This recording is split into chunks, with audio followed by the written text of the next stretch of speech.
Y ya estamos grabando con Manuela Camacho, periodista, también ha sido reportera, es muy conocida, entre otras cosas, por su chismecito político del día, que no lo voy a decir pues igual que tú, ya ese es Tienes tu, que no me va intentarlo. a salir, no me va a salir igual, pero y también es directora de Sexo Consentido, que también es una página que habla sobre sexualidad, y de Dilo Fuerte Perú, que es una página que habla sobre política. Y naciste en Colombia, ¿no? Digamos que los biologicistas dirían que eres colombiana y los constructivistas dirían que eres peruana. Yo pienso que eres una mezcla de las dos cosas. Así es. Y em, y quería empezar un poco preguntándote por qué, o sea, qué vínculos ves entre la situación, que no es tan distinta, ¿no? Que ha venido viviendo Colombia y lo que nos toca vivir en el Perú. No, o sea, sé que los detalles son distintos, pero siento que hay una polarización muy fuerte y muy radical entre izquierdas y derechas en el mundo, pero digamos que en Colombia por ser el más parecido al Perú. Y tenemos figuras parecidas, ¿no? Uribe es un poco el Fujimori de Colombia, sé que el caso no es el mismo, pero más o menos es un paralelo, ¿no? Sí. Y muchas veces los peruanos tomamos como referencia a Chile como un ejemplo de desarrollo y como para el devenir natural de nuestra sociedad. Y yo muchas veces miro a Colombia y me siento más identificado con lo que pasa ahí. Mm. Eh, Tú que has conocido y conoces las dos realidades bastante de cerca, cómo lo ves? Sí, creo que de hecho lo que dices tiene muchísimo sentido. Tiene un montón que ver, ¿no? Sobre todo también este paralelo que tú haces entre Álvaro Uribe y el Fujimorismo, que sin estar directamente involucrado en el poder, Uribe como figura ha sido gobierno durante los últimos años, a través de además Jaime Duque, Ujú. perdón, Iván Duque, Jaime Duque no, es otro personaje, nuestro presidente Iván Duque, y sobre todo por la relación que hay con las Fuerzas Armadas y el símil que tú haces de la figura que ha representado el fujimorismo y representa el uribismo, que aún está vigente y muy presente en Colombia. Ujú. Aquí además hubo un proceso similar al que acabamos de afrontar en Perú, que ha sido la decisión esta polarizada, como tú lo dices, entre la izquierda y la derecha, ¿no? Y de hecho se compartieron algunos anuncios de periódicos, de redes sociales, que eran muy similares a los que nosotros estuvimos viendo en las últimas etapas de la campaña, que eran entre Venezuela, ¿no? ¿Cómo es la venezualización? La- Así el- Venezuela, sí, así Venezuela en Pezuela, le llaman, ¿no? exacto, que era como el mismo eslogan de campaña que quería evitar que la izquierda entre al gobierno colombiano y que supuestamente la opción de derecha iba a ser la que iba a resguardar el modelo económico y la estabilidad social, política, económica, y que finalmente nos damos cuenta que no ha sido lo que ha sucedido a la larga, ¿no? Ahorita Colombia acaba, ni siquiera ha terminado de atravesar un proceso de revueltas sociales muy fuerte, en el que el descontento ha provenido desde decisiones tomadas del gobierno. Claro.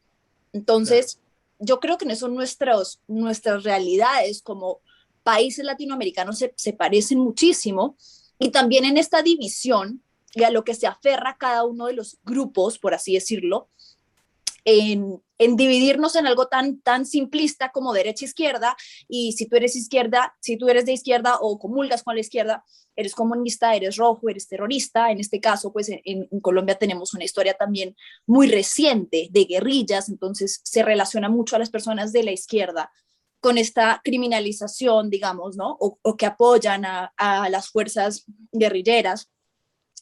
Y la derecha, ¿no? Que es la que supuestamente es quien defiende el modelo, quien defiende la economía, quien defiende la estabilidad, la democracia, los derechos. Y que en la práctica nos estamos dando cuenta que no tanto, ¿no? Sobre todo por lo que Claro. estamos viendo en Perú, que a mí no me deja de sorprender como un grupo que se puso mucho tiempo la bandera de la democracia grandísima en la frente, ahorita lo que quiere es petardearla, ¿no? Precisamente un proceso democrático Es que que, acabamos claro, de superar. Entonces, es triste, porque nosotros sobrevivimos entre realidades paralelas, mientras que nuestros gobiernos, como te lo decía al inicio, o sea, ahí tenías un gran ejemplo de derecha, ¿no? De estabilidad, de prosperación, ¿no? Del modelo, cuando en realidad las personas que se vieron más afectadas y fueron las que se levantaron aquí en Colombia, fueron a quienes directamente su bolsillo se iba a ver afectado. Claro, que es la clase media, ¿no es cierto? La clase media. Que sobre el papel, la clase media es quien debería representar el desarrollo una vez que se concreta, ¿no? O sea, porque en países como los nuestros, con tanta desigualdad, el desarrollo económico lo que trae es el crecimiento de la clase media, ¿no? Sí. Entonces, se hace irónico, ¿no? Porque estos discursos vienen de clases medio altas o de clases altas, en donde son todo, no, no retrocedamos lo avanzado, todo lo que hemos conseguido, y quienes realmente han cambiado sus vidas en esos periodos de crecimiento son los que están haciendo las demandas, los de la clase media, ¿no? Igual pasa en el Perú, o sea, es como que lo que más ha crecido es la clase media, y también tienes a las clases altas diciendo, no perdamos lo avanzado, no perdamos lo avanzado, pero las clases medias te dicen, ya, pero con todo lo avanzado todavía no tengo salud, ¿no? Con todo lo Claro. avanzado todavía no tengo una educación gratuita de calidad, ¿no? Eh, entonces, es bien gracioso, porque es como que hablan en nombre del otro, y no es lo único que se apropia, ¿no? Esa causa de proteger el avance, es una visión hasta paternalista, me parece, sino que, o sea, hay que cuidar lo que ustedes ¿no? Ustedes están arruinando lo que nosotros de alguna manera les hemos conseguido, ¿no? Y no solamente es el tema de apropiarse del discurso de la clase media, sino que hay este rollo de lo de la democracia, como decías, pero es que ahí creo que hemos entendido mal, porque cuando hablas con alguna de estas personas que defienden, ¿no? La lucha, digamos, votar por el fujimorismo para salvaguardar la democracia, o incluso hoy, a ver que no suba al poder Pedro Castillo para salvar la democracia, lo que cuando les insistes un poco, llegan a confesar que lo que pasa es que ellos quieren democracia, pero la democracia es un lujo que se da dentro de un modelo económico de derecha, ¿no? O sea, primero es un modelo económico de derecha, una vez que eso es estable, ya puedes tener, mira, cómo se terminan pareciendo al otro lado, ahí ya puedes tener tus pelotudeces democráticas, como diría Bermejo, ¿no? Como diría el audio de Bermejo.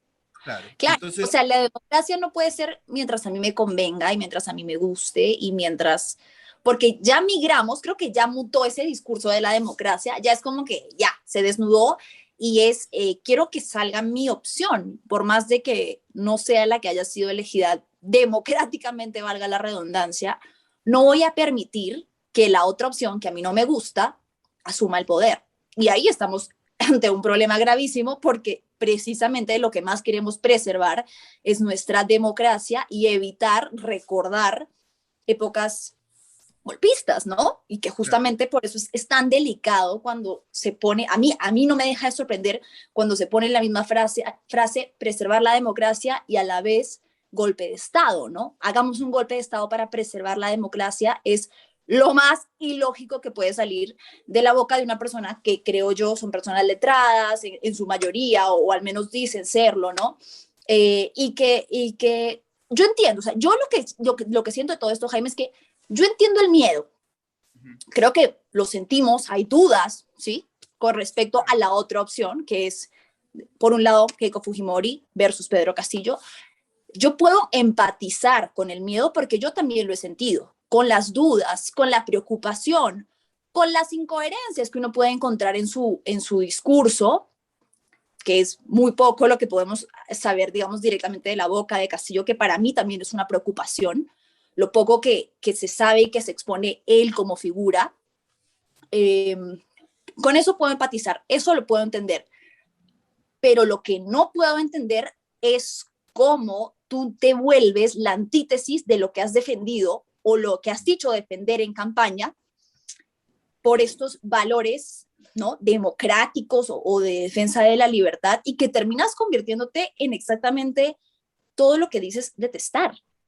Sí. Y eso no tiene sentido. O sea, y hay gente que de verdad ya ni siquiera, yo lo decía muy preocupada porque creo que todos nos pasa que tenemos a alguien cerca que se cree o que, bueno, o que ha repetido el tema del fraude y que avala el golpe, etcétera. Y que cuando tú quieres entrar a razonar con ellos, ya están como en una negación que es, no, no, yo vi que es fraude y es fraude, pero dime por qué. No, porque es fraude. Yo vi en WhatsApp, me mandaron una prueba de que había, no sé, ya cualquier cosa que uno ni siquiera puede entrar a razonar. O sea, ya uno dice, tiro la toalla porque me voy a terminar peleando.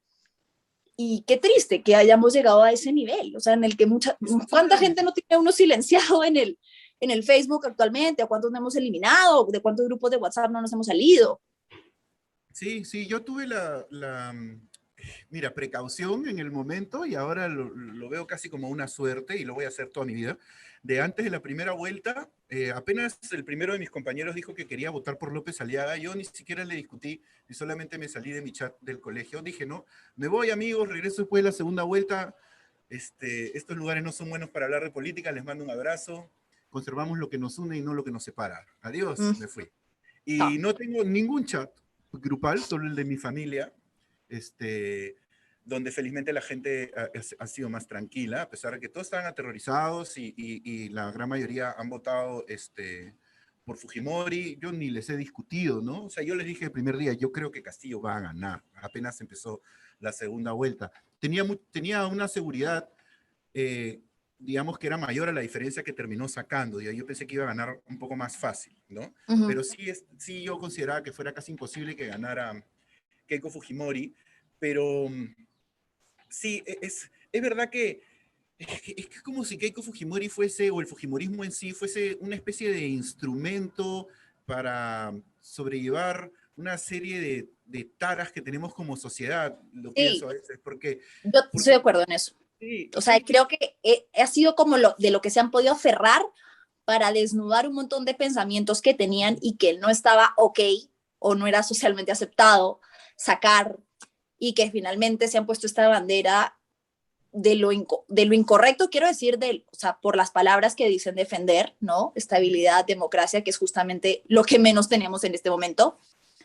Ha pasado un mes de las elecciones, no tenemos presidente, se supone que para el 15 de julio ya más o menos va a estar clara la cosa, pero mira, cada día es una cosa nueva. O sea, primero fueron, a ver, déjame acordarme en orden cronológico, ¿cómo fue? Primero fueron las actas, ¿no? ajá. Después vinieron los pedidos de nulidad. Después, bueno, no recuerdo exactamente cómo ha escalado, pero estamos en el nivel de la OEA. Como no funcionó con la OEA, entonces ahora están acampando, no, vino Sagasti. Como no funcionó, entonces ahora están acampando afuera. No, o sea, ¿qué va a ser mañana? Eso es lo que a Sí. mí me preocupa, que es como, ya, date cuenta No, de la ya no hay realidad. regreso, ¿eh? No hay regreso No, de aquí, porque esto es una técnica de malear. Mira, y cuando digo que el Fujimorismo sirve de excusa como para canalizar ciertas taras que tenemos como sociedad, me refiero también a la inmensa, pucha, ¿cómo decirle? Falta de cultura que hay en las clases. Hay gente que dice que no son clases dirigentes, son clases solamente acomodadas porque no dirigen.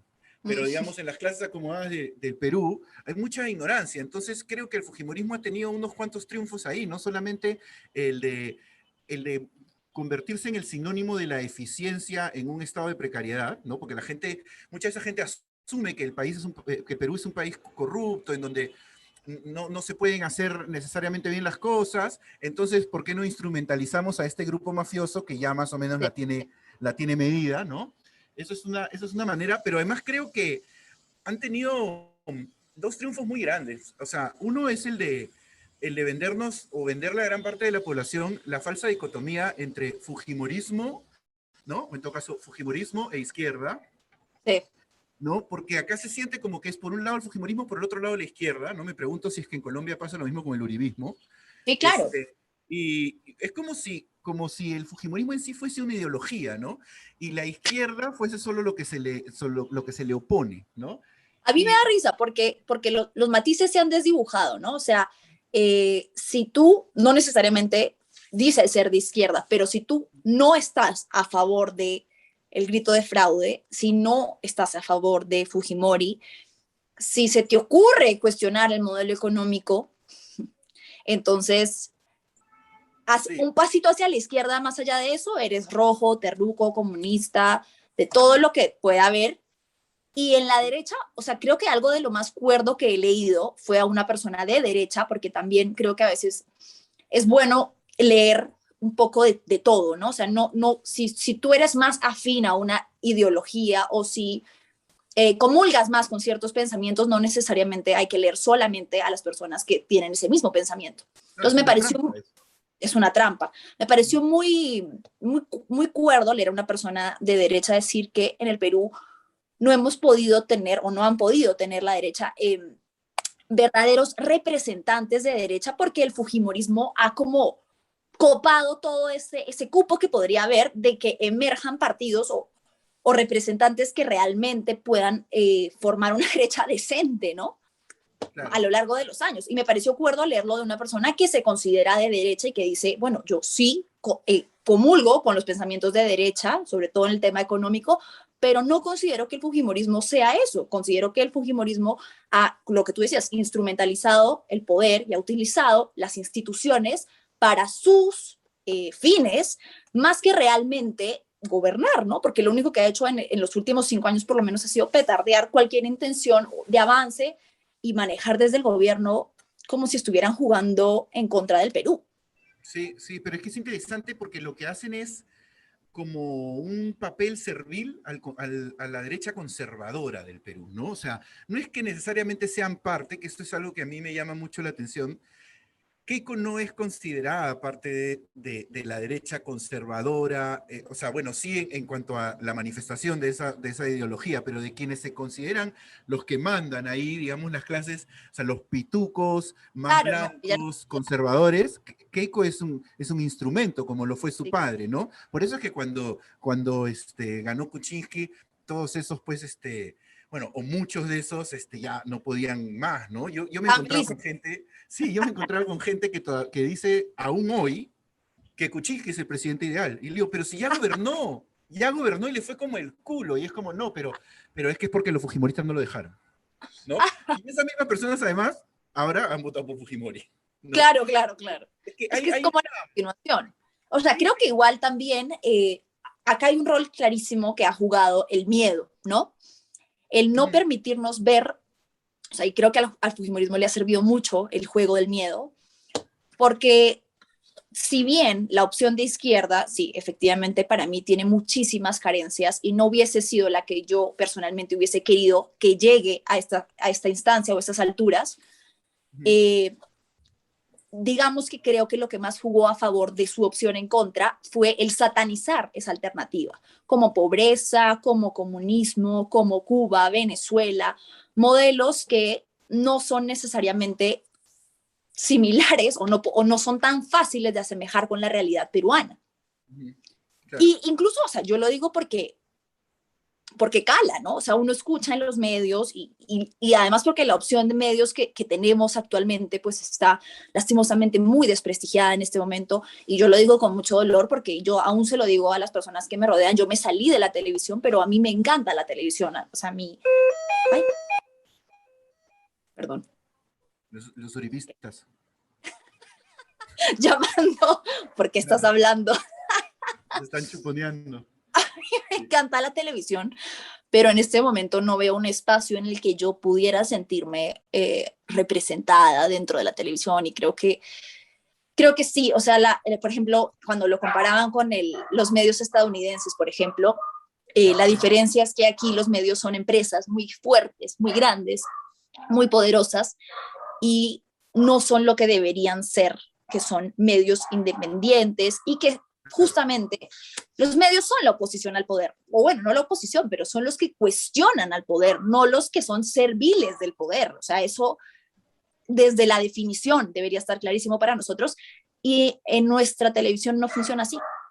No, pues yo no puedo evitar pensar que hay una especie de manifestación de una herencia colonial ahí en ese vínculo que hay entre los grandes grupos de poder y los gobiernos, porque es como, o sea, nos vende, pues, no, eso iba hace un ratito, no solamente la falsa dicotomía de la izquierda versus Fujimorismo, que creo que es una trampa, Uh -huh. también creo que izquierda versus derecha puede ser una trampa, pero en este caso es una trampa ineludible, la de Fujimorismo versus izquierda, y el concepto de democracia, que lo han deformado completamente, porque uh -huh. a veces, o sea, yo me pregunto, ¿no? Estas personas que dicen estar defendiendo la democracia, es bien loco, porque es como si concibieran la democracia como un sinónimo de libertad. Y es verdad que la democracia es un campo en donde se dan las condiciones para que uno pueda vivir en libertad, pero precisamente un régimen democrático te limita en cierto grado, ¿no? No es un régimen donde haces lo que te da la gana, ¿no? Y lo mismo pasa con el mercado. Y siento que esa es otra de las deformaciones que tiene que ver con eso que comentabas de los canales, porque es como que te venden que en una lógica de mercado cualquier cosa es válida para generar ingreso o Claro, ganancia, ¿no? la Eso es, en autorregulación. realidad no es así, claro, ¿no? Y esa es la actitud que tienen los canales, ¿no? Porque es como que el gobierno es un instrumento para que yo pueda seguir haciendo lo que me da la gana, y en el momento en el que eso se me ve difícil, pues uso mi poder para cambiar ese sistema, ¿no? Cuando, a diferencia de Estados Unidos, donde es un mercado tan grande que los medios sí pueden tomar posiciones, o sea, Fox News es el proto-Willax, ¿no? O sea, es el Willax de los Pero gringos. incluso Fox News en su momento cuestionó, cuando ya era como ineludible la locura de Donald Trump, Sí. incluso Fox News, que es Willax Ajá, USA, Willax Gringis, lo cuestionó, porque ya sí, era como, yo no, o sea, ya es demasiado, yo no voy a caer en esta vaina. Y acá no claro. tenemos, o sea, acá lo que a mí no deja de sorprenderme es cómo se pueden replicar como si los medios fuéramos altavoces de mentiras. Eso a mí me choca porque, claro, además de que tengo un amor por mi profesión y qué sé yo, eh, como ciudadana me indigna que los medios que en teoría son al servicio de la población, de la ciudadanía, hagan el juego para exactamente lo opuesto. Y me da tristeza porque los medios, como te dije hace un rato, realmente calan. O sea, yo sí conozco mucha gente que dice, no, pero lo dijo tal persona que es un periodista autorizado, entonces tiene credibilidad. Y lo peor es que sí. Bueno, Ujú, ya no sé qué tanta les quede, pero tenían credibilidad. Entonces hay gente, sobre todo me ha pasado con personas mayores, pero cada vez más personas cercanas que yo digo, amiga, date cuenta, o sea, no puedo creerlo, que me estés paporreteando algo que es a todas luces fake news. Y eso claro, creo que es uno de los problemas más grandes con los que estamos lidiando ahorita, porque el tema de la posverdad, ¿no? Y cómo claro. nosotros nos hemos entrampado en eso y es difícil hacer que una persona lo vea a estas alturas, cuando además, como me decía el otro día, una persona muy cercana me decía, porque yo me molesté porque se había vuelto como súper fan de Willax. Claro. Entonces yo le dije, pero, o sea, no es que yo tenga nada en contra de Willax, más allá de lo evidente, pero si le digo como, oye, es obvio que lo que te están diciendo acá es mentira. Y fue como que una intervención como de Alcohólicos Anónimos, como, Claro. bueno, ya, se acabó, te apagó la televisión y no vas a volver a ver Willax en esta casa, porque además te quiero decir que A, B, C y D son mentira. Y estaba en negación total, hasta que ya tal cual como cuando uno pasa los pasos de Alcohólicos Anónimos me dice, sí, no, era como una secta y yo estaba como absorto y no podía ver, pero ya, he visto la luz. Sí. Entonces, ¿te lo crees? Es bien loco porque me hace pensar en que, por ejemplo, ¿no? En noviembre, cuando muchos salimos a marchar este, contra el fugaz gobierno de Merino, el discurso que suele venir desde la derecha conservadora sobre la gente que marcha es, no saben, están engañados, los manipulan los medios, Ah, ¿no? Y es verdad que hay gente que sí está ahí, o sea, porque en toda movilización masiva tú vas a tener todo tipo, o sea, todas las perspectivas estarán representadas, ¿no? Vas a tener gente que entiende lo que está haciendo, gente que no, gente que va porque odia al rival, ¿no? O sea, y esa es otra de las cosas que nos han metido de contrabando el fujimorismo, ¿no? De hacer pasar el antifujimorismo como odio. sí, Y claro, es bien eso es lo que gracioso. uy, me puede ese Sí, pensamiento. a mí me vuelve ¿Qué loco odias porque tanto? sí, ¿Por no, y qué? además es gracioso porque luego esas mismas personas se jactan de odiar a la izquierda. No, Entonces es era gracioso. terrible. Yo te cuento, por ejemplo, yo me quedé anonadada, por usar una palabra del siglo pasado, que cuando, por ejemplo, en Dilo Fuerte sacábamos cuestionamientos, en Dilo Fuerte hemos tratado de ser lo más imparciales posibles hasta que se pudo. O sea, cuando ya la cosa era demasiado evidente, había que tomar posición y dijimos, la tomamos. Venga lo que venga, ¿no? Porque es lo Claro, responsable periodísticamente. Y entonces tú entrabas a los comentarios que decían, ¿no? Terrucas, rojas, comunistas, odian al Perú, malditas de todo, o sea, no te puedes imaginar todo lo que nos decían. Y entrabas a su perfil y era vibrando alto, Yogi mamá, mamá de Luciano. Era como, amiga, 2 soles de coherencia te pido, o sea, no puede ser. Y claro, y es que ese es el discurso. Tú odias porque tú eres resentido y tú quieres la destrucción de la clase alta o de la estabilidad económica, del modelo económico, y no se animan a pensar que hay un poquito más allá de eso. Claro. Sí, sí, es Sobre que todo de personas que gozamos de privilegios y que no necesariamente somos cegados por nuestros privilegios, porque sería una mentira si yo te digo, no, es que yo no tengo ningún privilegio y por eso lucho. Ay, yo lucho, perdón, otra vez, ¿todo bien? no, estás... Ya. Yo lucho desde mis privilegios, de los que soy consciente, porque quiero esos privilegios, o ni siquiera privilegios, derecho de accesos básicos, indispensables y humanos para todos. Y eso es Sí, algo sí. que no puedo creer que sea tan difícil de concebir. Es que eso que dices es bien interesante, ¿eh? Porque como que son tantos los conceptos en el camino que están desvirtuados y malentendidos que no se puede tener la discusión. Y uno mismo, mira, y tú como periodista sabes, ¿no? Que cuando alguien te dice, por ejemplo, mira, salió esta noticia, y tú dices, ¿quién la publicó? No sé, Beto Ortiz. Entonces, entonces no le creo. Eso está mal, ¿no? O sea, porque Claro. puedes dudar de la fuente, pero lo ideal es que primero analices la info, ¿no? Entonces, eso es algo que podemos argumentar nosotros. Yo a veces puedo presentarle a alguien, oye, mira esta información. Pero la hizo este que es un caviar, o lo hizo este, entonces ya no lo van a oír. Y tú le pides que evalúe la información y no la fuente, pero luego, cuando es al revés, es muy difícil, porque, Sí, por de verdad. ejemplo, Willax saca esta huevada de las mesas y la firma falsa. Entonces tú le dices, oye, ya, mira, eso no es así, ya se rebatió de esta Con forma. pruebas. Sí, pero además no es así porque si así fuera, tampoco No constituye es un fraude. suficiente. Son demasiadas incertidumbres que uno tiene que exponer en el camino, demasiadas variables, y la gente no quiere pensar tanto rato. O sea, y no estoy siendo despectivo, no digo porque sean flojos o vagos o ignorantes. O sea, muchas veces lo somos, pero lo que digo es, estamos acostumbrados en un momento en donde, brother, yo solo quiero que me digas cómo tengo que pensar. Ya una vez que el líder de mi secta me lo indicó, ya puedo Así pasar es. a otras cosas, ¿no? O lo que quiero escuchar, ¿no? Si tú me Claro. dices, si yo quiero escuchar que hay fraude y tengo un referente de comunicaciones que goza de cierta credibilidad que me dice, hay fraude, ya, es mi Dios y contra él no hay nada. Listo. Y al final la realidad pasa a un segundo plano, ¿no? Y es como Claro, que no importa tanto porque siempre y cuando logremos a ver, ya después vemos cómo es con la realidad. Primero hay que adaptarnos a esta situación, ¿no? Eso es un poco el concepto. Y es algo que viene pasando en casi todas las discusiones de todos los temas hace años, sobre todo desde que nos relacionamos por redes. Supongo que la pandemia ha sido como tirarle gasolina a ese fuego, ¿no? Porque hemos estado encerrados y la gente pues necesita comunicarse y supongo que, no sé, todas las posibilidades de canalizar ira se han volcado a este espacio, ¿no? O sea, si ya no mandas a la mierda a un tipo en la calle cuando manejas, lo mandas a la mierda en Facebook cuando dice, no sé, que Fujimori no es lo mejor que nos pudo haber pasado, ¿no?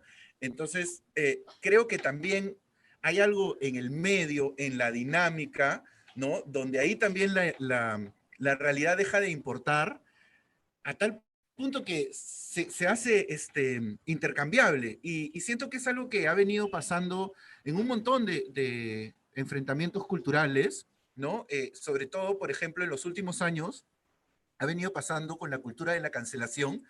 Lo que pasa es que el dominio de alguna manera de ese discurso, como era reivindicativo y tenía que ver con derechos civiles, con los cuales yo apoyo, el dominio de ese discurso domina los medios también, ¿no? O sea, digamos casi todo. Antiguamente, yo tengo 39 años y justo la otra vez le decía a mi novia que es menor que yo le decía, mira, hay cosas que han cambiado de mi generación a la tuya. No solamente es el hecho de que muchas de estas causas hoy en día son aceptadas, sino que, o sea, cuando yo era más chico, cualquier cosa alternativa era un acto de rebeldía. claro. Hoy día no lo es. Por eso tienes estos derechistas reaccionarios jóvenes, ¿no? No solamente, o sea, bueno, en Estados Unidos les llaman incels, aquí todos iban viendo a López Aliaga, ¿no? Que es el máximo incel del No, Perú. Y entonces, yo logro comprender eso y hace años, de alguna manera, trataba de criticar, siento, esos linchamientos masivos por las maneras de pensar, Ujú. porque siento que ahora que han caído en manos de un discurso de derecha fuerte, ese fascismo, Es peligroso. sí, o sea, siempre fue peligroso, pero siento que como que cuando estaba en manos de los discursos de izquierda, como estaba acompañado de causas reivindicativas, un poquito que se le deja pasar, ¿me entiendes? Ujú. Y a eso iba un poco porque quería que, ya pasando un poco, bueno, podemos ir y volver de la política, pero quería hablar un poquito sobre, tú tienes este blog también de sexualidad, ¿no es cierto? Sí, Y sí, de donde reivindicas temas feministas, de inclusión. ¿Cuál es un poco la intención de, o sea, la historia de sexo consentido? De hecho, es una historia súper personal y es que yo me eduqué, bueno, yo soy colombiana, pero vivo en el Perú hace muchos años, Ujú. hace 17 años. Me falta mi DNI nomás. Este, y me eduqué en un colegio católico del Sodalicio en el Perú. Ok. Entonces, imaginarás, ¿no? De la Fifi is nice y todo lo que tú quieras, ¿ah? Entonces, dentro de este colegio, pues te imaginarás que educación sexual nula. Claro. Y a medida que yo crecí como una adolescente, hoy por hoy entiendo normal, en ese entonces sentía que una adolescente extraña tenía muchas dudas sobre mi propia sexualidad, tenía inquietudes, tenía preguntas que quería que encontraran respuesta y lo único que encontraban era pecado, ¿no? Entonces yo me acuerdo que cogíamos la listita de antes de confesarnos, nos daban una lista. Entonces uno cogía su lista y decía algo así como, yo he tenido curiosidad de tocar mis partes íntimas, pecado. Yo he tenido pensamientos indebidos, pecado. Entonces era como todo lo que para mí estaba relacionado con dudas normales, naturales de mi edad, a los 14, 15 años, era pecado. Y tenía pues también un discurso sobre el aborto que era muy marcado, ¿no? Que es el que tiene pues la Iglesia Católica, pero sobre todo el sodalicio en ese entonces, que era de las charlas en las que te generaban un trauma con unas imágenes de terror de lo que era el aborto y cómo tú eras pues más o menos un monstruo encarnado, el diablo, si una mujer decidía abortar, ¿no? Entonces, nuestras cabecitas fueron como muy educadas para pensar de cierta manera iguales todas. Y si tú te atrevías a cuestionar un poquito o tú te salías de esa raya, entonces eras un poco conflictiva o eras alguien a quien había que intervenir o echarle un ojo, ¿no? Y yo fui ese alguien. Entonces, yo desafortunadamente, pues, y lo digo abiertamente porque lo he hablado antes, por mis curiosidades sexuales, empecé mi vida sexual mucho antes de lo que me hubiese gustado y con nulo conocimiento de causa. Sí, o sea, me mandé a esa vaina, pero no tenía ni idea de nada. Y encontré muchos problemas que no tenían respuesta, o sea, y temas que afrontan los adolescentes hoy en día como infecciones de transmisión sexual, cómo me podía yo proteger de no salir embarazada, cómo sabía si lo que yo estaba sintiendo era normal o no, si era pecado o no. Y siento que mi relación con mi propia sexualidad fue muy tóxica a medida que iba creciendo porque estaba muy ligada a la culpa. Y eso pasa mucho con la educación Católica, católica, ¿no? claro. Toda mi relación con mi propia sexualidad siempre estuvo ligada a la culpa y no me permitió una, un desarrollo de una sexualidad sana, responsable, como creo que hoy en día deberían tener los adolescentes. Claro. Entonces, bueno, pues un episodio puntual en mi colegio que hizo que muchas personas se enteraran que yo había tenido sexo, porque además, pues te imaginarás, ¿no? Era el chisme del chisme. Y ese fue como para hacer la historia corta, un trauma que a mí se me quedó y que lo tuve que ver muchos años después en terapia de cómo se había culpado mi libertad sexual Claro. y cómo, o sea, se entera, cómo también lo abordaron desde las autoridades del colegio, ¿no? O sea, no, una vaina bien, bien turbia, pero ese pequeño, esa pequeña deuda que tenía yo con mi adolescente hizo que de adulta quiera crear un espacio para que otras mujeres y también hombres, pero sobre todo otras mujeres, porque era con quien yo me sentía identificada, me siento identificada, puedan encontrar como un refugio que les diga, o les ayude a cuestionar eso que les están diciendo que es así. Y que no siempre es así, que les diga, oye, ¿sabes qué? ¿Quieres tener sexo? Perfecto, nadie te va a juzgar. Pero mira, hazlo así, responsablemente. Cuídate, ten cuidado con esto, tienes que conocer esto, no vayas a hacer esto, haz esto, no vayas a hacer esto, cuídate, compra esto. O sea, como tips básicos de la vida, caray, que nos deberían dar desde la educación. Qué mejor que nuestros padres y la escuela, por mucho que hayan quienes se opongan a que la educación sexual se imparta en los colegios, creo yo que sería el mejor espacio donde desde profesionales de la salud o personas en las que confiamos que son nuestros educadores, se nos den esas pautas para que luego no pase lo que pasa, que la realidad es una, y es que la tasa de embarazo adolescente en el Perú es elevadísima.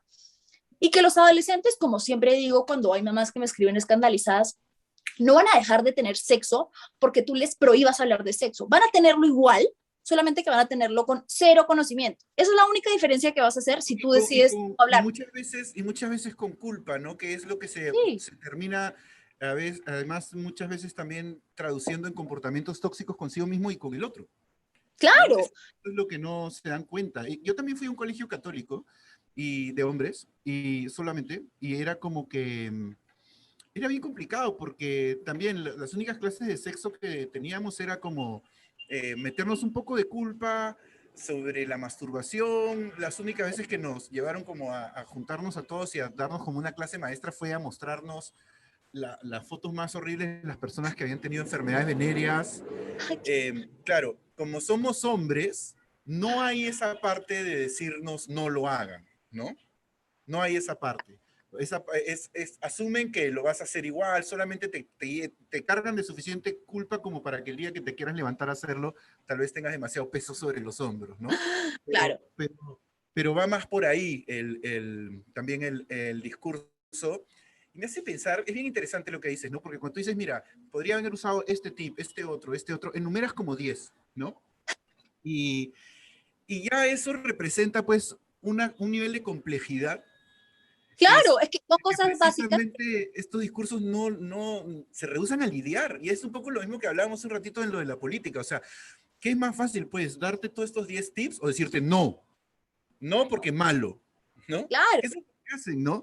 O sea, me hace gracia que decías que en el sodalicio, no o sea, en los colegios de sodalites no había clases de educación sexual. Había unas, ¿no? Había unas secretas, prácticas y solo entre sí, sí, pero claro, es que vaya. eso es lo que termina pasando, ¿no? Que es bien gracioso porque no entienden mira, ahí para hacer otro paralelo con la política, no entienden que esas maneras de hacer las cosas conllevan a a esas perversiones. Es lo mismo un poco que pasa en la política, ¿no? O sea, te pasas por encima de las reglas toda la vida, después ya no te interesa nada de lo que limite tu accionar, ¿no? O sea, Claro, o sea, de cara para la sociedad soy uno, pero lo que hago en mi casa y lo que hago con mis intereses sexuales está permitido y está bien.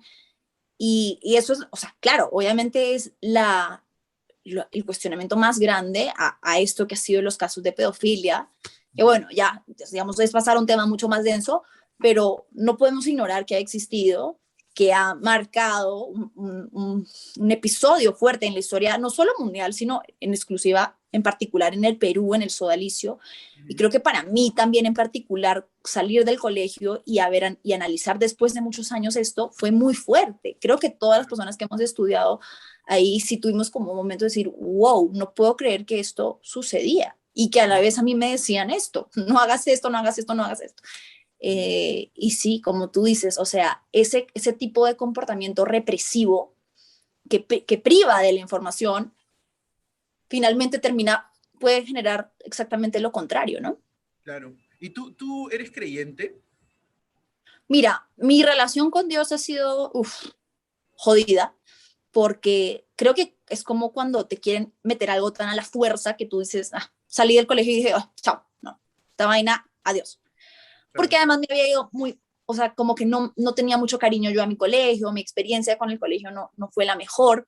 Entonces, a veces uno sale como hastiado, no asqueado, pero hastiado. Dice, ya, no quiero más.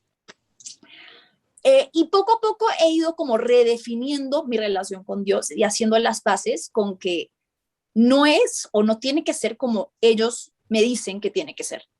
Yo tengo una relación con Dios y mi relación es con Él y con lo que yo creo. No necesariamente voy a creer todo lo que la iglesia me dice que tengo que creer, porque Dios está por encima de la iglesia. La iglesia es una creación humana, Dios es una creencia espiritual y que cada uno puede ver y decidir cómo tener mejor sus relaciones con Él. Entonces, para mí ha sido así bien heavy el proceso, pero hoy por hoy sí me considero creyente de Dios. Pero, y es interesante, mira, por ejemplo, yo me considero agnóstico, ¿ok? Ya. Y porque, bueno, porque pues, ¿cómo podría Sí. decir no, no? O sea, de repente hay un David Bowie ahí en una nube controlándolo todo, ¿no? Entonces, quién Ojalá. sabe.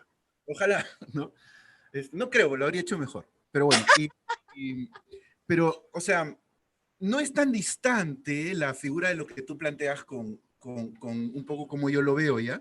Y creo que tiene que ver con imprimirle escepticismo y racionalidad, duda a esos procesos, ¿no? De entender la existencia. Hace un ratito, por eso te lo preguntaba, porque hace un ratito cuando hablaba sobre el aborto, a mí me Uh-huh. parece que ese es un caso bien, muy representativo de cómo estas diferencias para concebir y ver el mundo se manifiestan, porque ahí, por ejemplo, como se da la dicotomía falsa del izquierdismo versus fujimorismo, Claro. Vida en pro, el pro discurso vida y pro y abortista. aborto. Claro. Y aborto. Y eso, por ejemplo, creo que es una derrota de la cual somos responsables los que estamos a favor del derecho a elegir. Y porque durante mucho tiempo hemos permitido que se nos diga abortistas o pro aborto y entras a las discusiones así. Y yo siempre que discuto con alguien sobre eso trato de ponerme inmediatamente en el punto de que yo no soy pro aborto y que yo nunca, Uh-huh. no sé si abortaría, ¿no? O sea, bueno, tú sabes a lo que me refiero. En el sentido de, Creo que va a ser un poco complicado sí. que tú Bueno, entonces abortes. no abortaría, pero digamos, eh, eh, sería tal vez incitaría o acompañaría o me haría responsable de un aborto, ¿no? O sea, Claro. tal vez sí, tal vez no, no lo sé, pero sí creo que la gente, según su circunstancia, podría decidirlo. Y cuando he visto a muchas personas dogmáticas que se oponen a rajatabla ser realmente confrontadas con la situación de, ya, pero y en esta situación, sí he visto a muchos de ellos decir, bueno, no sé, ya pues que decida. Y es como, ya, pues, pero esa es la posición. Entonces que hacen un hombre de paja y pelean contra los pro aborto que sí existen, pero son por lo general ciertos grupitos radicales que ya están más ideologizados y pecan un poco de lo mismo que estos, ¿no? Porque yo creo Es que que, ser pro aborto no tiene mucho sentido, ¿no? a ver, tú has dicho algo bien fuerte y sí, quizás es algo que no me había puesto a pensar antes, pero esta palabra pro vida es bien fuerte como oposición a lo que en teoría creemos las que estamos, las mujeres y las personas en general que estamos a favor del aborto, o que no criminalizamos el aborto, más bien de decir, ¿no? Porque no es que, o sea, tú desde esa perspectiva estás haciendo parecer, ¿cuál es el antónimo de la vida? La muerte, ¿no? Entonces tú estás siendo que un promuerte, un asesino como nos quieren pintar. No, mi posición sobre el aborto siempre ha sido, bueno, no siempre ha sido, pero desde hace algunos años ya ha sido bastante clara. Obviamente te imaginarás que saliendo del colegio, pues hasta iba a marchas pro vida y lo que sea, tenía como esta concepción de que el aborto era un crimen y era un pecado muy grave. Hasta que evidentemente empecé a pasar por ese proceso que te conté de cuestionar mi propia sexualidad y los conceptos que yo había creído como dogmas, así como esto no se puede mover y esto es así porque si se sale un centímetro de la raya.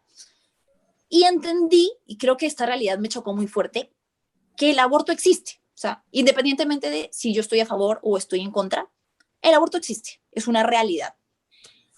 Miles de mujeres abortan en las peores condiciones, precisamente porque, y acá se vuelve casi que un asunto de clase, quien puede tener acceso a un aborto privado en condiciones clínicas, médicas, sanitarias y en secreto, por supuesto, porque ya sabes que Dios perdona el pecado, pero no el escándalo, sobrevive.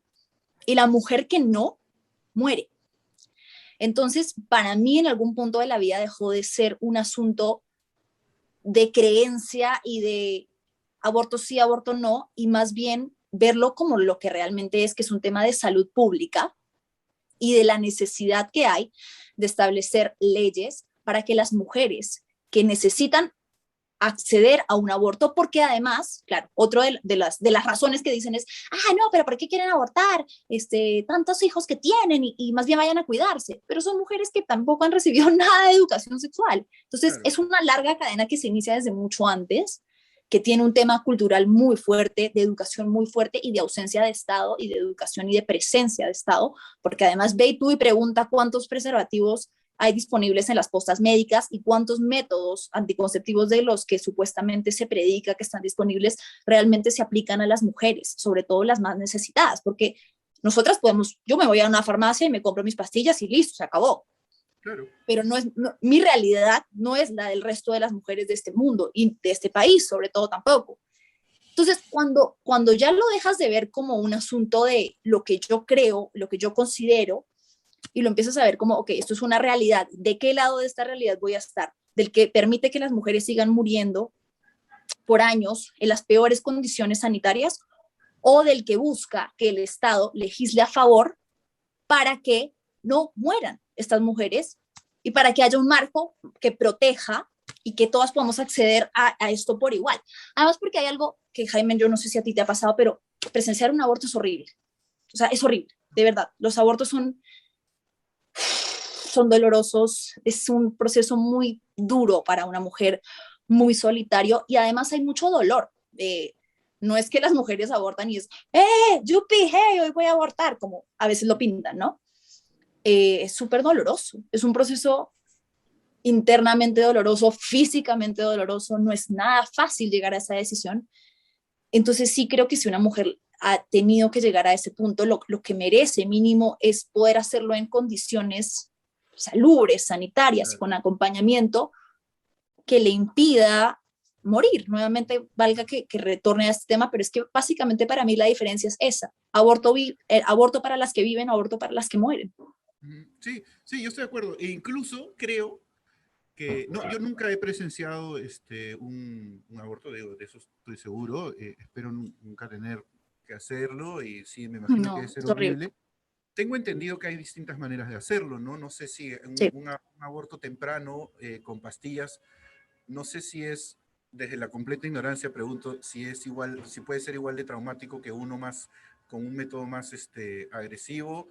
O sea, No, cuando es muy no, temprano claro, o también sea, puede ser igual igual de tienes traumático. que tomar una gran cantidad de pastillas y no es como que, me tomé la pastilla del día siguiente y se acabó. Bueno, que digamos, incluso hay personas o hay grupos que ven la pastilla del día siguiente como un método abortivo. Claro, bueno, aquí en un momento se intentó repartir en las Sí, postas. Me parece que fue a mediados de la década, bueno, del 2000 al 2010, creo que fue por ahí. No me acuerdo si fue con Toledo o Alan García de presidente y bueno, se puso la iglesia obviamente, ¿no? Pero creo que estaba Solari metido que fue premier de Toledo, no me acuerdo, pero algo sí. así pasó y creo que fue Villestein o alguien que hizo bueno, no sé, me puedo estar equivocando, pero creo que hubo una Hasta hace medida poco la judicial. querían sacar del kit de emergencia, incluso, imagínate, o sea, para mujeres violadas, imagínate. Claro, claro. Te habla Entonces muy, es mucho irónico de... porque le dices, no abortes, ya, ok, entonces dame pastilla al día siguiente. No, porque entonces te la vas a tomar, ya, ok, entonces dame educación sexual. No, porque entonces vas a tirar como loca. Entonces, ¿qué miércoles quieres de mí? Entonces, es que a eso iba justo, es que la respuesta final es no existas, porque en realidad es muy loco, pero te habla de cómo se conciben a estas personas. O sea, todo esto te da a entender de que ¿quién es esta mujer que aborta en el imaginario de estas personas, ¿no? Como tú dices, o es una mujer muy ignorante que tiene Promiscua. miles de hijos, o es promiscua, o es una que sale a decir, aborté, que incluso te digo que si una mujer saliera a decir, aborté, bueno, pues cada quien tiene su manera de lidiar con el dolor, ¿no? Probablemente si tú ves a alguien diciendo, aborté, y tienes dos dedos de frente, sabrás que hay algo mucho más triste detrás de esa manifestación de alegría, ¿no? Entonces, creo yo incluso que hasta la discusión de si es asesinato o no es asesinato no importa. O sea, a mí a veces me dicen, pero bueno, no, porque no es una persona. Bueno, no lo sé, puede ser que sí, pero igual eso no me parece que debería impedir la posibilidad de abortar. O sea, yo creo que no, pues ya, pero si nos ponemos a definir qué cosa es y qué no es una persona, olvídate, pues tendremos que grabar como 4 horas de podcast, ¿no? Entonces, o sea, no sé, y te habla mucho desde esa visión que me hace acordar también, como porque me gusta establecer los paralelos con otros aspectos de la política, con esa posición que hay desde las clases altas de decir que las clases, que la gente, que el voto sea voluntario, ¿no? Porque Claro, básicamente cuando dicen que el voto sea voluntario es porque consideran que hay una masa ignorante que vota sin saber, ¿no? A pesar de que esas clases altas votan por Keiko Fujimori una y otra vez, ¿no? Pero teniendo toda la data disponible, ¿ah? por eso, ¿no? O sea, como que yo a veces digo, ¿no? Que es lo caso como dicen, como lanzan a Keiko y Keiko pierde y es como, ya, tenemos 5 años más para sacar algo mejor y vuelven a sacar la misma cagada. Es como que no puede ser que eso sea como que el representante, ¿no? De lo que queremos para el país. Pero bueno, a eso iba, ¿no? También cuando se le consigue a la gente más pobre y las que votan sin saber, claro, primero te abandono, no te doy educación, te quito cualquier intento de tener una salud pública decente, cualquier cosa que quiera, cualquier avance en el plano social que quieras, te lo prohíbo, pero luego me parece que igual no eres un ciudadano, o sea, capacitado Claro, para ser como país. decía, ¿no? Ciudadanos de tercera categoría, ¿era la palabra? ¿Cómo era la frase? Sí, sí, sí, de De segunda o segunda tercera. categoría. Sí, Sí, entonces, incluso hay algo es lo ahí que, por mismo, ¿no? ejemplo, me hace recordar lo que tú dices, que había muchas personas que decían como, pero ¿cómo pueden haber feministas que apoyan a Pedro Castillo? Bueno, Claro. digamos que entre ambos, si nos ponemos en el plano de respeto por la comunidad y por igualdad de género, no es que seamos pues, wow, que con la salvadora de la igualdad de género, porque desde que fue Congreso ha petardeado iniciativas para concretar el enfoque de género. Y además que sabemos su relación directa con mis hijos no te metas y movimientos que tienen una forma de pensar muy radical en cuanto a esto y que incluso piensan que no existe la igualdad de género o el enfoque de género, sino la ideología de género, ¿no? Y que satanizan esto versus personas que decían, claro, pero ustedes que apoyan a Pedro Castillo, que es homofóbico y que no sé qué, y que no piensan en las mujeres, no valoran la igualdad de género y no está a favor del aborto. Entonces, también ahí es como ponerte a plantearte, ¿no? Sí, efectivamente el aborto es una de las luchas feministas, pero no es la única. O sea, no nos importan solamente las mujeres que, no, tú no estás de acuerdo con mi lucha a favor del aborto, entonces no eres feminista, porque para muchas mujeres no es lo principal en este momento, ni siquiera se atraviesa por su mente el tema de este concepto del aborto y la lucha por el aborto, y son muchos otros los derechos que quisieran conquistar antes de desde sus propias realidades. Claro. Entonces, o sea, es que es así, es amplio el espectro, entonces no es, y creo que ellos lo quieren ver como a veces las cosas demasiado simplistas, ¿no? Como o es blanco o es negro. Y la vida en general, casi nada de lo que yo tenga conocimiento es tan fácil. Claro, claro. Sí, mira, yo ahí no discrepo del todo, pero sí creo que hay un matiz. Yo no, o sea, yo estoy también de acuerdo con muchos, perdón, en contra de estas personas que satanizan el enfoque de género y lo trivializan llamándole ideología de género, ¿ya? Pero contrariamente a quienes reaccionan diciendo que la ideología de género no existe, yo ahí difiero, es más un tema semántico, pero yo creo que existen dos ideologías de género, no solamente Así. una. Sí, creo que existen dos. Y una es precisamente la que defienden los más conservadores, en donde encierran a las personas y sus destinos en base a su género. Creo que eso sí es una perspectiva ideológica del género, ¿no? En donde la mujer debe ser una forma del hombre. Esa es una ideología de género que creo que es la más dañina. Y creo que sí existe en lo que ellos critican una perversión que podría también ser considerado cierta ideología, porque por lo menos es muy dogmática y que tiene que ver con el constructivismo extremo, ¿no? Y que creo que es un tema que el feminismo, supongo que ya, pues tiene que lidiar a nivel interno, pero sí existe un discurso que anula casi la presencia biológica en la identidad sexual o de género de una persona, que obviamente no tiene que ser determinante ni condicionarte a ser de Claro, una forma u otra, pero de tampoco tiene acuerdo. por qué ser ignorada, ¿no? Y creo que ahí sí pasa un poco que los extremos se tocan un poquito, porque creo que precisamente los conservadores utilizan esas posturas más radicales las que quieren eliminar cualquier rastro de hombre o cualquier rastro de mujer, y que incluso se concibe, a veces no diferencian entre la masculinidad y la masculinidad tóxica, ¿no? Ujú. Creo que eso pasa también, y eso alimenta el discurso, creo, de estos conservadores. Y yo creo que eso Voy a podría hacer ser una... Espérate, sí, no me voy a descolgar. Para ya, cargar mi... Bueno, la vida no es perfecta, se me está acabando. Espérate. No se va a colgar, ¿no? Porque lo conecte. no creo, no creo. Qué ¿Esto se miedo. puede cortar? Sí, sí, yo lo edito. Ah, ya, chévere. Pero tenemos que seguir porque si no va a parecer que justo estamos hablando de un tema picante y... Y lo hemos cortado. Y te he pedido, no, no hables de eso, Jaime, por favor. Ya, listo, ya lo conecté, ya está cargando. Entonces, retomando un poquito porque tuvimos un pequeño Problema técnico. problema técnico, yo decía eso, ¿no? Que yo sí siento que existen posturas extremas, radicales, en todas las organizaciones culturales, en todos los pensamientos existen, que creo que pasa un poco eso de lo que decía al comienzo de cuando cambiamos un poco hacia este tema, ¿no? Que como vienen de la mano de causas justas, ¿no? Que la mayoría de personas o los que tenemos una inclinación más humanista compartimos, sí en los medios siento que ha habido un empoderamiento que ha sido positivo en, no sé, pues en el mayor porcentaje, pero que también ha traído consigo ciertas posiciones radicales. A ver, es como decir, si tú quieres una revolución social, puedes levantarte y conseguir cosas, pero también te puedes ir al extremo, ¿no? Claro, Y no es creo que que sea los lo... extremos existen y negarlos no tiene sentido. Exacto, ¿no? Por ejemplo, mira, algo que yo he aprendido y que también creo que esta palabrita que puede sonar trillada, pero que somos seres en deconstrucción, hemos sido educados de cierta manera con unas creencias que nos vamos sacando las capitas como cebolla, ¿no? Poco a poco.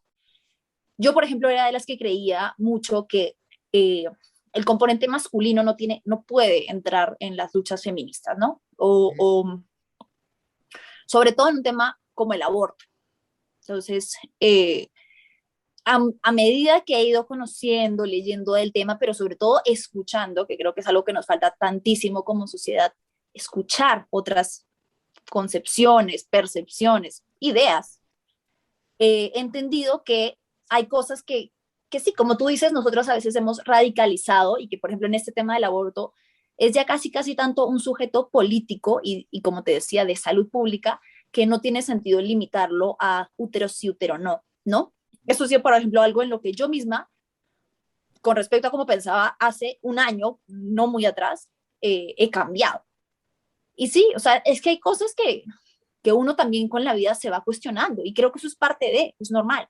Algo que tú crees fervorosamente, de repente alguien te da indicios de que no era tan así y está bien decir, bueno, ok, no, sí, quizás tienes razón. Y Claro. sacarse un poco eso que a veces, como tú dices, o sea, incluso desde nuestro lado, que siempre creemos que, ah, no, yo estoy del lado correcto, podemos aferrarnos a dogmas y terminar cayendo en exactamente lo mismo que los que criticamos. Claro, claro. Pasa mucho, por ejemplo, con el tema de la transexualidad, ¿no? Y por eso yo hacía la salvedad, que al final se vuelve una discusión o sea, inútil porque se termina discutiendo términos y no tanto la realidad, Sí, ¿no? Y eso de que si una mujer trans es mujer, bueno, sí, es una mujer trans, pues, ya, pero es exactamente igual que una mujer. No, pero eso no lo hace menos, ¿no? claro. Pero es como un poco lo que yo decía cuando empezamos la entrevista, ¿no? Y yo decía, tú eres colombiana, pero también, y por eso yo decía que los constructivistas dirían que eres peruana, los biologicistas dirían que eres colombiana, y yo diría que eres una mezcla de las dos. Sí, es cierto. Y creo que pasa eso en el tema del género también, pero el tema es que cuando se politiza tanto y se vuelve dogmático, a veces se pierde la posibilidad de discutir ciertas cosas, ¿no? Sí, de Pero acuerdo, al sí. 100%. Y volviendo a lo que decías de Pedro Castillo, a mí me parece súper interesante eso, que mucha gente dice, ¿cómo puede votar por Pedro Castillo los feministas? Bueno, porque el feminismo no es la única cosa que les importa, además, Exacto, no es la única ¿no? lucha. Exacto, y eso a veces pasa un poco desapercibido, ¿no? Así como el hecho de que Keiko sea mujer no la hace favorable a la causa feminista, no es porque el Ay, feminismo no, tiene que como votar cuando por asumió una Mercedes mujer. Arauz y decían, pero ¿cómo puedes estar en contra de nuestra primera presidenta? Pero a ver, ¿cuánto duró esa presidencia? Más corta que... Yo a veces pienso que si Keiko es presidenta, ojalá no lo sea, esta vez no, pero digamos, si algún día lo fuera, ahora pensaba en esta elección, ¿al feminismo le conviene que su primera presidenta mujer sea Keiko o No, no? Porque decía, no, para nada. o sea, ella no va a cargar las banderas del feminismo, Al por un feminismo lado. liberal de repente, no sé, Sí, no, pero ni siquiera, porque como tú dices, ella no, ni siquiera es una persona que se identificaría con el feminismo. O sea, lo primero que diría sería, ni machismo ni feminismo. mm, claro. Como, Pero sería como, interesante que ella fuera la primera presidenta mujer, más no la primera presidenta feminista. Porque se llevaría un poquito de la tensión, de la tensión que se va a tener que llevar la primera presidenta feminista, mira, ¿no? hasta mi celular se desmayó de lo que has dicho. Sí, bueno, no sé, bueno, y mira, ya voy a ir cortando la entrevista ya pues porque no nos queda mucho más tiempo, pero ¿Ya pasó una quería hora? hacer, No, sí, mira, ya pasó 1 hora y 10. mira, claro, vamos, Miércoles. bueno, Qué el video va a interesante. tener Oye, como, esta mira, conversación vamos a la hacerlo un tenemos que poquito más. repetir, pero con chelas, no sé. Sí, por supuesto. Ya cuando yo pueda hacer este podcast presencial, eventualmente, que era mi intención en un comienzo, la repetimos para que además sea más larga, pues no tengas que correr. Vamos a estar un poquito por debajo de una hora, pero te quiero hacer una pregunta más, que creo que puede Dale. cerrar un poco esto, este, que ahí por ahí nos da unos minutos más. Porque yo pienso que la solución para que en el Perú o sea, no este momento la verdad es que ya no sé cómo se podría solucionar, creo que hay que esperar que pase la tormenta y vamos viendo, pero digamos en general, creo que si nosotros queremos tener o sea, avanzar política y socialmente de una manera estable, necesitamos de verdad que se empodere una derecha liberal. Yo no me considero de derecha liberal ni tampoco de izquierda, nunca en mi vida he votado por la izquierda, pero trato de no definirme en ninguna de esas, pero sí creo que necesitamos una derecha liberal que reemplace a esa derecha conservadora que carga la voz cantante de la derecha. Un poquito lo de Kuczynski parecía un amago de eso, pero en realidad pues no lo era, y todos esos liberales de derecha que estaban con él ante el miedo de la izquierda, o sea, se les ha olvidado lo de liberales y se han pasado pues para el Claro. Fujimori. Y mi Es, pregunta era si en Colombia existe o hay algún atisbo de derecha liberal que pueda posicionarse en ese lugar, porque trato de pensar que de repente eso da esperanza para el futuro del Perú. mira, sería soberbio de mi parte decirte que sé exactamente. Últimamente ando mucho más conectada con la situación política de Perú, que ya sabes que da bastante trabajo como para estar conectada con demasiadas a la vez. Sé que lo que se avecina en las próximas elecciones de Colombia es una situación, un panorama muy similar a el que hemos tenido que afrontar, en el que nuevamente se van a ver esta encrucijada entre Petro y el candidato de Uribe, ¿no? Petro que representa a la izquierda y quien sea que ponga Uribe de la derecha. Y es nuevamente esto que decíamos al inicio, ¿no? Más allá de en cuál de los dos lados yo me identifique, soy una persona que considera que la oposición es importante, siempre y cuando sea una oposición responsable y que realmente, como tú decías, represente los ideales que supuestamente tendría que representar, ¿no? No que se escude bajo este casi fascismo, ¿no? Un Vox peruano, eh, que no creo que sea la mejor, o ni siquiera creo que haya gente de derecha que quiera o que crea que ese es el máximo nivel al que puede aspirar la derecha. No, no. Si Creo que es hubiese más... otro tipo de derecha, o si creo yo, si Keiko Fujimori diese un paso al costado, quizás habrían más alternativas entre las cuales elegir, aunque ojo que toco madera con eso, porque Dios mío se metería López Aliaga de colita y no gracias, ¿no? Pero López Pero sí, Aliaga es, ¿sabes qué siento yo? Que López Aliaga es un poco más transparente en el sentido de que eso es. O sea, López Aliaga obviamente va a decir que no es facho porque ningún facho lo admite, o sea, pero él, o sea, tú lo ves y es como, ya, ok, si eso es lo que tú quieres que te represente, ahí está, pero es un radical. O sea, la misma Keiko dijo, yo no lo Dios, dejaría cuidando a mis hijos, ¿te acuerdas? Ando, sí, La me misma Keiko lo acuerdo. dijo en esta campaña, ¿no? Entonces, es más claro, ¿no? El problema del otro es que o sea, que es una Claro, derecha que sí, oscuro, claro. claro, que se acomoda, ¿no? ¿Qué cosa quiere usted, poder fáctico? Yo le sirvo y usted me ayuda, ¿no? Eso es un poco Claro, lo que es que... igual como cuando hablamos de corrupción, ¿no? la corrupción no necesariamente es de izquierda o derecha. Mira gobiernos de izquierda que supuestamente no tendrían que representar exactamente lo contrario, como el de Hugo Chávez, Nicolás Maduro, que terminan siendo, o sea, no representando los valores en teoría de lo que cree la gente de izquierda. Claro, yo digo, son corruptos, que son corruptos de izquierda y Corruptos, corruptos de derecha. Y claro. que utilizan incluso las ideologías como vehículo demagógico para Sí, conseguir lo que es una quieren. bandera que está Quieren de que viven taparrabos bajo porque eso. tienen otras intenciones.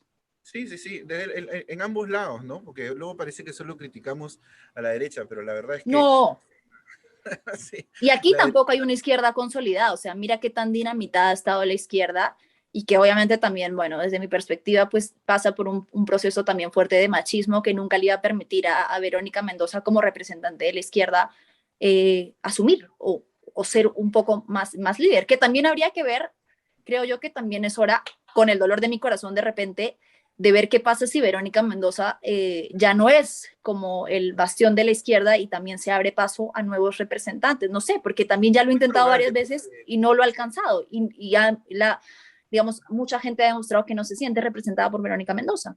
claro, claro. Sí, y además es muy probable que eso ocurra, porque ella es probable que sea parte de este gobierno que viene, ¿no? Sí, Eh, ya se rumorea, se y eso la... chismea. Sí, pues, es verdad. Bueno, ya iremos viendo, pues, qué pasa y grabaremos otro podcast para comentar.